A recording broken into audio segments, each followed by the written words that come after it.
All right, this website is called Quizlet, and you guessed it, you make quizzes. We use this a lot for tests, especially midterms and finals where we've got a lot of things. It's a great way to condense a lot of information into small quizzes, mostly focused on short answer and vocabulary. You can make flashcards and short quizzes, and we'll just run through a little bit. So to create a new one, we click on Create here at the top. You'll give it a title, so let's go with Civil War, maybe. Oh my goodness.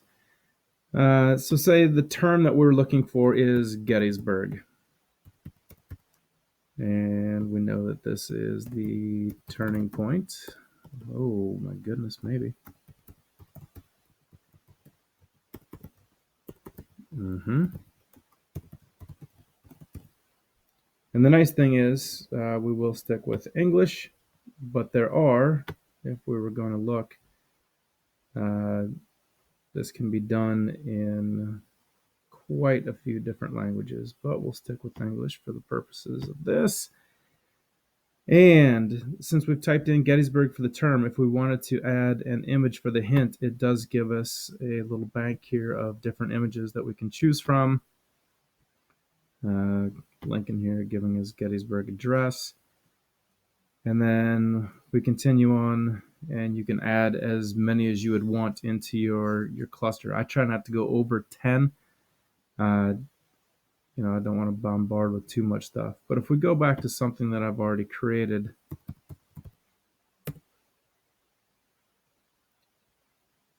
and this is stuff for our final at the end of the year.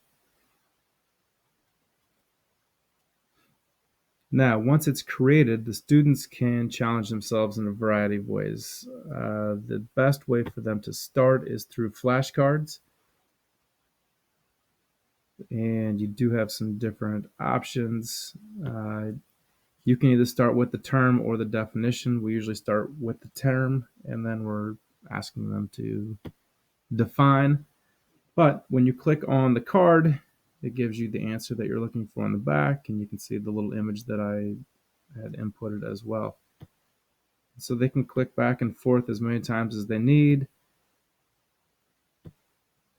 All right, and that's an easy way to just quiz themselves. There's also other things involved. So if we go back to the main page here, they can take a test. And with the test, I try not to go with the short answer, because if you don't type exactly what is written on the card, it comes up as wrong. So I try to get rid of the written. I'll stick with matching, but usually it's just multiple choice or true and false. Again, you can challenge yourself with the other two once you're really familiar with it. Starting with, again, the term. You could take off the images if you want to challenge yourself a little bit more. Create the test, and now it looks more like a multiple choice test that you would take. So there's a little bit of what would have been matching at the top. So instead of A, B, C, D, you just click in the answer that you think is correct. And away we go. And if you're done with that one of the other ones that the students enjoy is the match. And so you are given both the definition and the term, and you can move these all over the place to try to make room. All right, so Bleeding Kansas stuff is hidden underneath other things.